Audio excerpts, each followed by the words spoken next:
Mountains are one of these features of our landscape which seem very, very permanent, and in human timescales they very often are, but of course across deep time or geological time frames, they are not in any sense of the word permanent. Mountains form for very different reasons. We might have continents that are literally colliding with each other, mountains rising from subduction zones. There is some variability to how mountains form, but they are in a constant state of flux. Even as soon as they've started to form, erosion starts playing its role in tearing the damn thing down again. But we're going to explain in this episode why mountains form. Ancient, immovable, almost separate from time itself. But nonetheless, mountains are not fixed structures. They are temporary geological features built through immense tectonic forces operating across millions of years. They rise, they deform, they erode, and eventually they disappear altogether, because mountains are not objects placed onto Earth's surface, they are consequences of plate tectonics. Understand that most major mountain ranges form when tectonic plates simply interact, particularly where plates literally collide. When two plates converge, rock becomes compressed, and because rock under extreme pressure behaves very differently over geological timescales, the crust can fold, it can buckle, it can thicken, and slowly it will begin to indefatigably rise upward. What humans call mountains are often enormous regions of crustal deformation. Now, one major type of mountain building occurs during continental collision.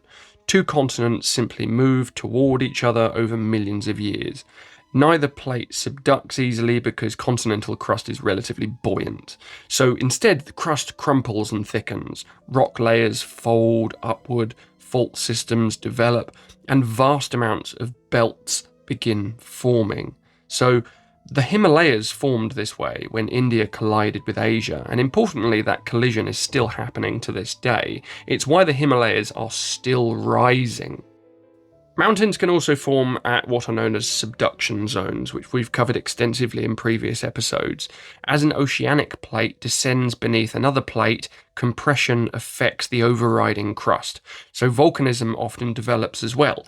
This can create volcanic mountain chains like the Andes in South America, for example, or the Cascades in North America being another good example. So not all mountains form through the exact same process. In fact, there's various ways that this happens, but nearly all major mountain systems connect back to tectonic movement in one way or another.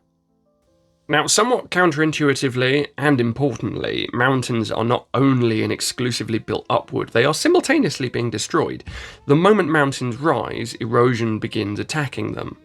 And of course, we've covered erosion and weathering in previous episodes, so if you want to refresh your memory, by all means go back to that episode on weathering and erosion. But this is essentially characterized by things like rain and ice and wind and gravity and rivers, all begin wearing down mountains almost immediately, which means mountains exist through a balance between uplift and erosion. Some mountains rise faster than erosion removes them, others slowly diminish over time. So given enough millions of years, even enormous mountain ranges can disappear almost entirely. So deep inside many mountain ranges, rocks kind of reveal evidence of extraordinary pressure and temperature. Metamorphic rocks form deep within thickened crust. Minerals recrystallize over intense conditions. Sometimes rocks that originally formed at the bottom of the oceans become lifted thousands of meters above sea level during mountain building. Again, it seems quite counterintuitive, but marine fossils can even be found as high as the Himalayas, because those rocks once existed beneath the oceans. Now, this is before tectonic collision lifted them upwards, so we do find sea creatures on the top of mountains, which is crazy, but it is proof that mountains are slowly lifting from places such as seabeds. Now, mountains also influence climate and ecosystems enormously, in fact. They redirect atmospheric circulation, they force air upwards, they create rainfall patterns and generate glaciers and separate ecosystems. In fact, interestingly, they even influence human civilization through water supply and agriculture and migration routes and basically natural barriers. In fact, a good example of this might be the Swiss Alps. If you've ever wondered why there are so many different kinds of languages and cultures that kind of permeate modern Europe, a large justification for that is generally the massive barrier that is the Swiss Alps. They segregated these cultures from one another just through sheer scale, and this allowed these different civilizations and different cultures and different languages to flourish independent of one another. It's understandable that mountains feel eternal because humans experience time very briefly. A mountain range appears motionless across a human lifespan, but geologically, mountains are dynamic systems constantly changing, rising millimetre by millimetre, collapsing grain by grain, being built and destroyed simultaneously.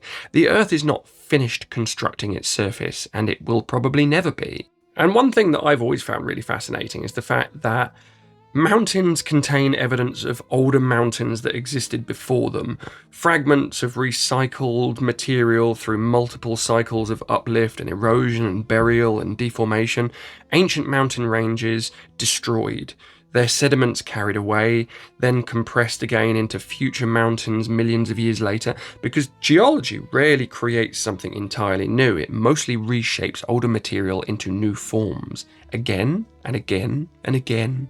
The only variable is the fact that this is done across deep time. All of the videos from this series are going to be collectively thrown into a playlist, and this playlist is going to be developed over a period of months and years. And the reason why we're doing this is so that you can pick the point at which you start to feel fuzzy within this subject, and then go at your own pace from the point where you start to feel stuck. And if you support what we're doing here at Salt Shack, which is essentially trying to make an overtly complicated subject just that little bit more comprehensible, consider supporting us by following, subscribing, liking the video that you just watched, commenting underneath, or if you want a more comprehensive understanding of the subject, consider buying our book, The Salt Shack Mineral Manual. Thank you.